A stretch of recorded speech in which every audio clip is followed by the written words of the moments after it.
സല്ലല്ലാഹു അലൈഹി വസല്ലം നിങ്ങൾ പഠിപ്പിച്ചു അള്ളാഹുവിന് ഏറ്റവും ഇഷ്ടം അള്ളാഹുവിന്റെ ഭവനങ്ങളാണ്. സഹാബി വന്നിട്ട് റസൂലിനോട് ചോദിക്കാൻ, റസൂലേ അള്ളാഹുവിന് ഏറ്റവും ഇഷ്ടം ഭൂമിയിൽ ഏതാണ്, ഏത് സ്ഥലമാണ്? റസൂൽ സല്ലല്ലാഹു അലൈഹി വസല്ലം പറഞ്ഞു, ലാ അദ്രി, എനിക്കറിയില്ല. മതപരമായൊരു വിഷയം റസൂലിന് അറിയില്ലെങ്കിൽ റസൂൽ സല്ലല്ലാഹു അലൈഹി വസല്ലം അറിയില്ല എന്നേ പറയുള്ളൂ. ആ ചോദ്യം നമ്മളോടാണ് ചോദിച്ചെങ്കിൽ നമ്മൾ പറയും അറിയില്ലെങ്കിൽ മക്കയാണ്, മദീനയാണ്, ബൈത്തുൽ മുഖദ്ദസാണ്. മതത്തിന്റെ വിഷയത്തിൽ അറിയാത്തൊരു വിഷയമാണെങ്കിലും പറയാൻ നമുക്കൊരു പ്രയാസമില്ല. പക്ഷെ അള്ളാഹുവിന്റെ റസൂൽ സല്ലല്ലാഹു അലൈഹി വസല്ലം നമ്മൾ പറഞ്ഞു എനിക്കറിയില്ല. ജിബ്രീൽ അലൈഹിസ്സലാം ഒന്ന് പഠിപ്പിച്ചു കൊടുത്തു, അള്ളാഹുവിന് ഏറ്റവും ഇഷ്ടം അള്ളാഹുവിന്റെ ഭവനങ്ങളാണ്, പള്ളികൾ. അള്ളാഹുവിന് ഏറ്റവും വെറുപ്പുള്ള സ്ഥലങ്ങൾ അങ്ങാടികളാണ്. നമ്മളൊന്ന് ആത്മാർത്ഥമായി ആലോചിക്കേണ്ട ഒരു വിഷയമുണ്ട്. പള്ളിയിൽ സുബഹി കഴിഞ്ഞിട്ട് സൂര്യൻ ഉദിക്കുന്ന സമയത്ത് 2 റക്അത്ത് നമസ്കരിച്ചാൽ ഹജ്ജിന്റെയും ഉംറയുടെയും പ്രതിഫലമാണ്.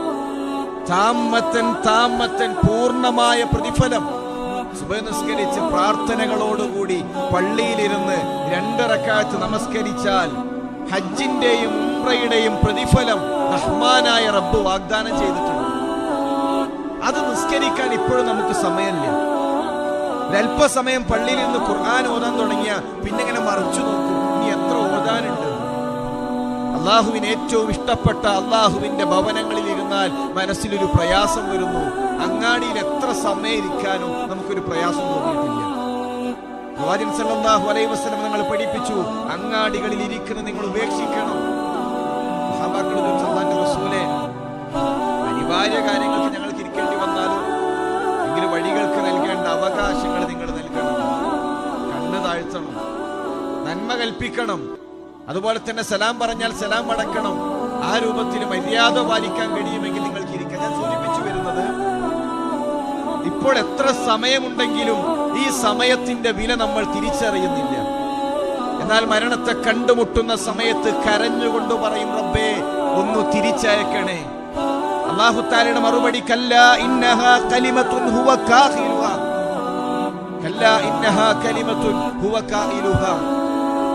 അതൊരു വെറും വർത്തമാനം മാത്രമാണ്, അവനത് പറഞ്ഞുകൊണ്ടേയിരിക്കും. എത്ര തവണ നമ്മൾ അള്ളാഹുവിനോട് പറഞ്ഞിട്ടുണ്ട്, പടച്ചോനെ ഈ ഒരു അപകടത്തിൽ നിന്ന് എന്നെ രക്ഷപ്പെടുത്തിയാൽ ഇനി ഞാൻ ചെയ്യുകയില്ല.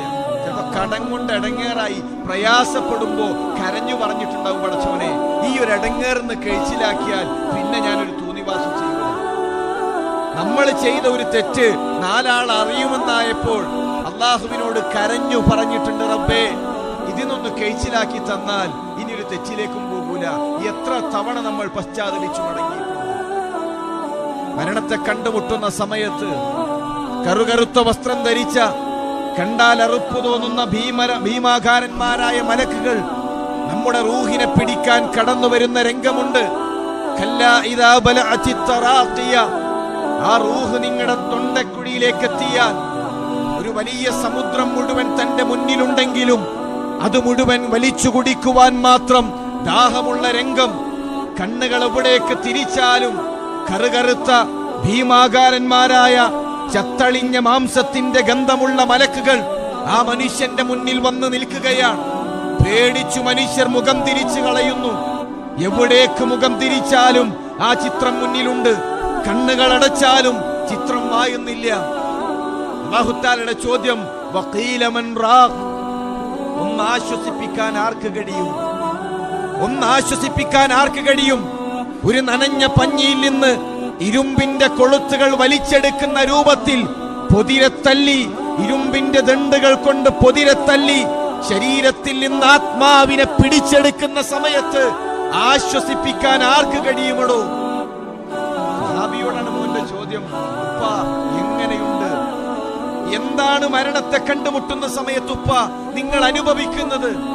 സഹാബിയുടെ മറുപടി, എന്റെ കാലിന്റെ അഗ്രത്തിൽ നിന്നും തലവരെ ഇരുമ്പിന്റെ കൊളുത്തുകൾ കൊണ്ട് വലിച്ചെടുക്കുന്ന രൂപത്തിൽ വേദന അനുഭവിക്കുകയാണ് ഞാൻ. സഹോദരന്മാരെ, ആ ഒരു രംഗം നമ്മുടെ ജീവിതത്തിലുണ്ട്. നമ്മൾ അറിയും നമുക്ക് വേർപാടിനുള്ള സമയമായി.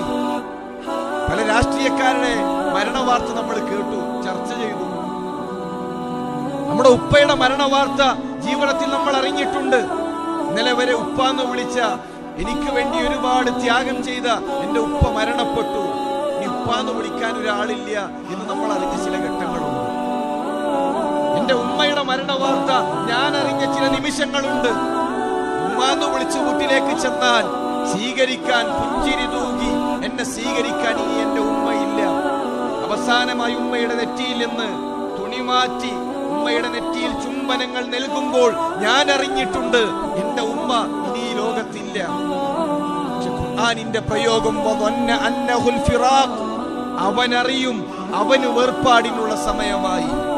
ഞാനറിയും എന്റെ ഭാര്യയെ വിട്ട്, എന്റെ മക്കളെ വിട്ട്, എന്റെ പ്രിയപ്പെട്ടവരെ വിട്ട്, എല്ലാവരെയും വിട്ട് എനിക്ക് പോകുവാനുള്ള സമയമായി.